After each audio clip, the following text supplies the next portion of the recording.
He slid the papers across the table like he was passing me the salt. 17 years, he said, not meeting my eyes. I'm done.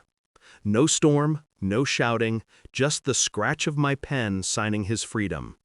I didn't ask who she was, I already knew. I walked out of that house with nothing but my calm. He thought it meant defeat. He didn't understand silence can be sharper than glass. I remember the first time I met him.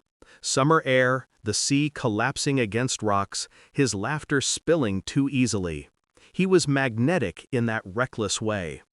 I was young enough to believe it meant love.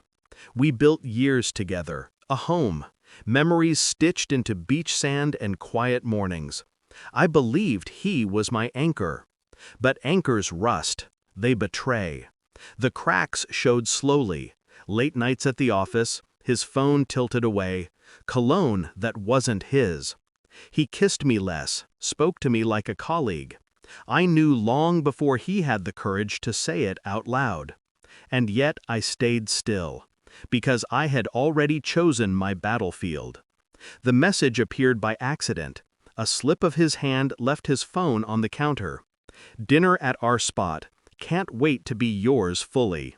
His secretary, of course. 17 years erased in a single text. My chest tightened, but I didn't break. I cataloged every detail. Dates, lies, patterns. My silence became a ledger. He thought I was blind, but I was recording every move. The night he left, I didn't fight for the house. I didn't fight for the car. I let him believe I was surrendering. He wanted to hurt me with absence. I let him think he succeeded. But there was something he didn't know, something even he had forgotten, his father's will. The old man had been suspicious of everyone, even his own son. He wrote his conditions in ink as cold as the grave. Maintain your marriage. Keep your fortune. Divorce her, and it's gone. I never told him I knew. He never asked. So when he pushed those papers toward me, I signed.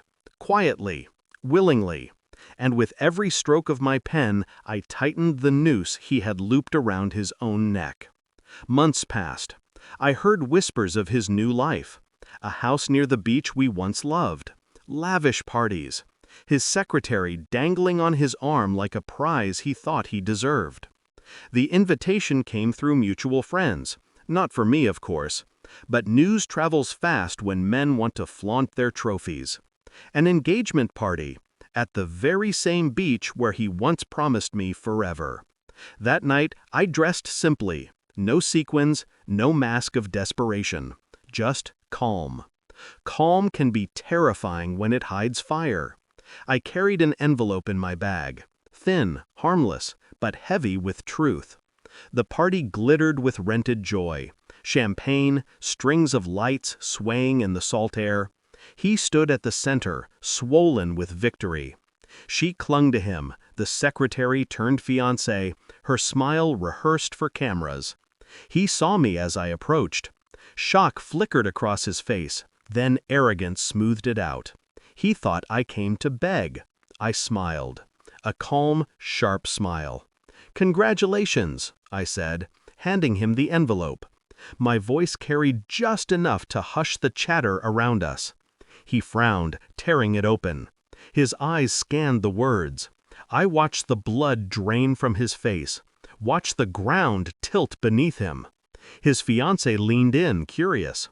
She grabbed the paper before he could hide it, read aloud the cruel condition inked by his dead father. Her scream shattered the night. Gasps rippled through the crowd. Whispers turned into knives. The fortune he paraded was gone the moment he signed those divorce papers. And everyone knew it now. He looked at me then, really looked, for the first time since the day he left. But there was no apology in his eyes, only fear.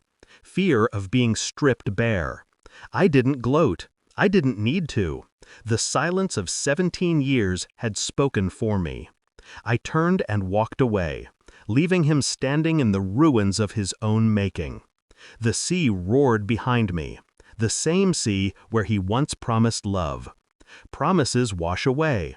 Truth doesn't. 17 years. He thought he buried me in silence. He never understood silence was my weapon. He believed he had chosen freedom. He only chose the terms of his downfall. And me? I chose peace.